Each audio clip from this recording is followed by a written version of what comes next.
Lisa Murkowski did what Lisa Murkowski always does. She opens her trap about I'm not going to vote for that person, and then she winds up voting. She announced over the weekend that she will vote yes on Amy Barrett's confirmation to the Supreme Court, which is very puzzling to me because there are an awful lot of people in Alaska who depend on the Affordable Care Act for their health insurance.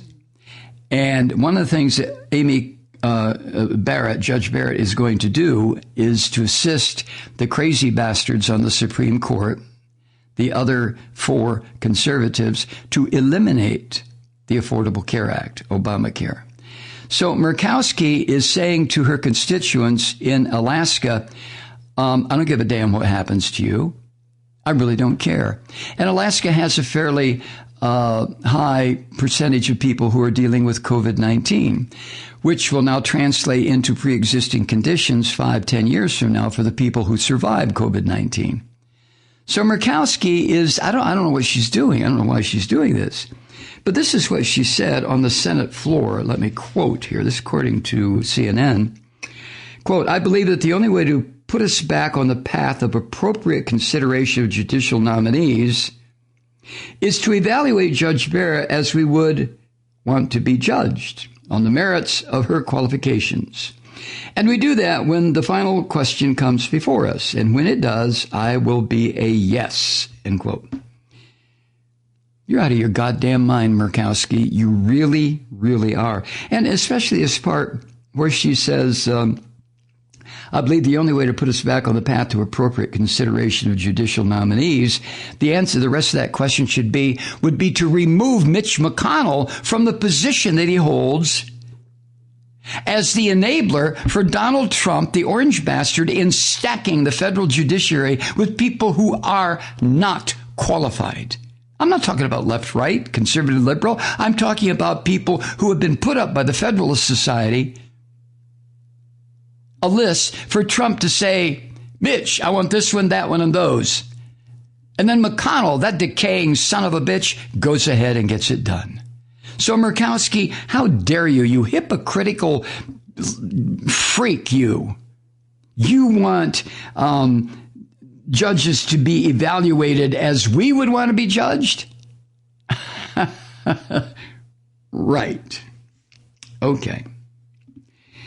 Anyway, Murkowski said she'd been keeping her decision private.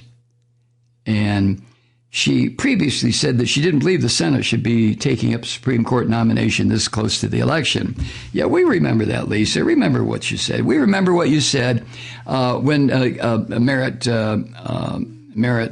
what the hell's his last name? The one that Obama put up. Merritt, oh, never mind. And a lot of you Republicans back then said, oh, no, well, we're not going to vote for somebody. There's only 10 months left to go in this president's term. We're not going to vote for somebody with only 10 months left to go. Are you crazy? And then, of course, now they're going to confirm this candidate to be a Supreme Court justice with 5 days left? Yeah.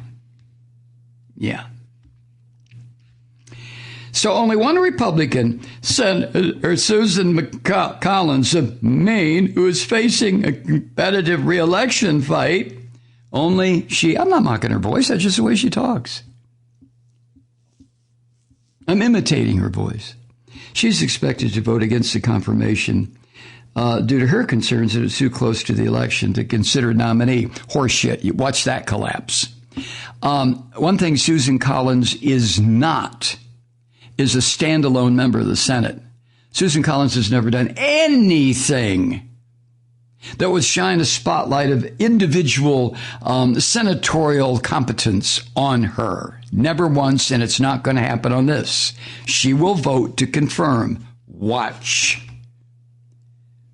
And of course, all the Democrats are expected to vote against Judge Barrett's nomination. Doesn't matter. Just like Mitch McConnell said when this debacle began, she will be nominated and she will be confirmed. Right. It was last Thursday, the Senate Judiciary Committee sent the nomination to the full chamber. And of course, none of the Democratic committee members showed up to vote, which is a good move on I think, yeah.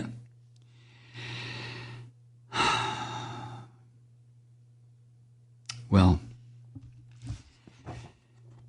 anytime you hear someone like Murkowski or Collins or any of these Republican cowards, I just don't understand. I don't understand.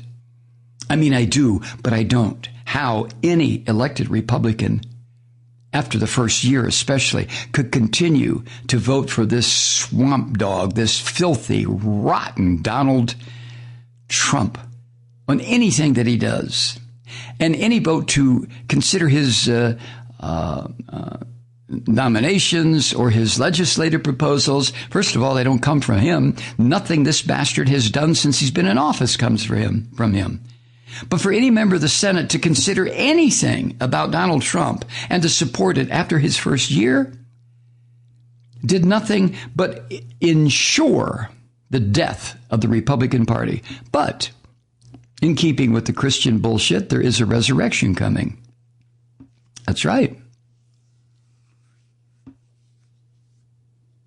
The Republican Party has been crucified.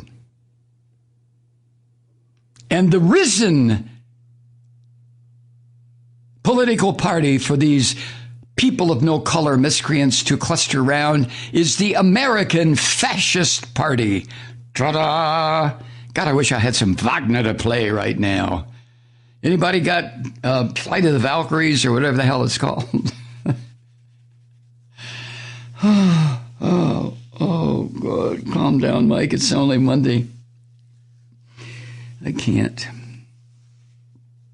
Hi, Truth Seekers. Mike Malloy here. As you know, we've switched formats and are now broadcast exclusively on the Progressive Voices Network.